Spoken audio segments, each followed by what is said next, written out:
Kailangan mong mapanood to at malaman ito. Totoo nga ba ito? Ito na ang sinasabi ng Biblia patungkol dito.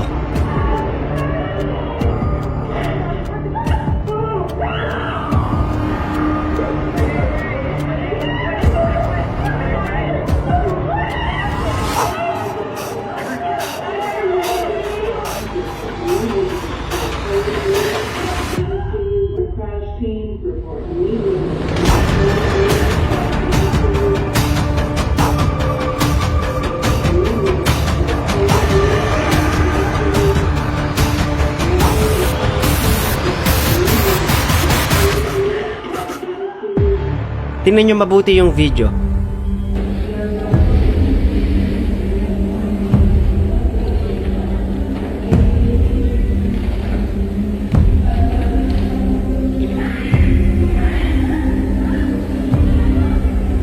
isang bus na napakaraming bata, biglang nawala.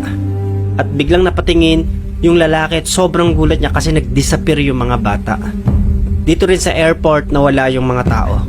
At natakot yung mga naiwan, natakot yung nakakita na biglang nawala yung tao.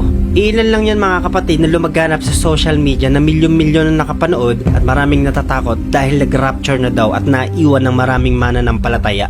Dahil kung di mo pa alam kapatid, yung mga bagay na yon ay tinatawag na rapture. Caught away or taken away na nakalagay sa Bible. Sa isang iglap, sa isang kisap mata, kasabay ng pagtunog ng trompeta, lahat ng mga mananampalataya ng Panginoong Hesus ay kukuhanin at mawawala. 1 Corinthians chapter 15 verse 52, sa isang iglap, sa isang kisap mata, kasabay ng pagtunog ng huling trompeta, at sa pagtunog ng trompeta ay muling bubuhay ng mga patay at bibigyan ng katawang hindi nabubulok, at tayo mga buhay pa ay bibigyan din ng mga bagong katawan.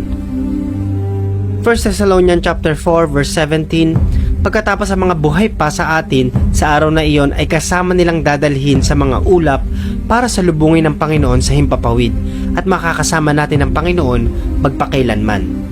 Tingnan nyo mabuti yung video. Kasi sa samot-sari po na nakalagay po doon sa compilation, meron sa airport, mga CCTV camera, doon sa bus, mga dash camera. Kung ikaw ang tatanungin, totoo nga ba na nag-rapture na at marami ang naiwan? Let me know in the comment section kung ano yung sagot mo.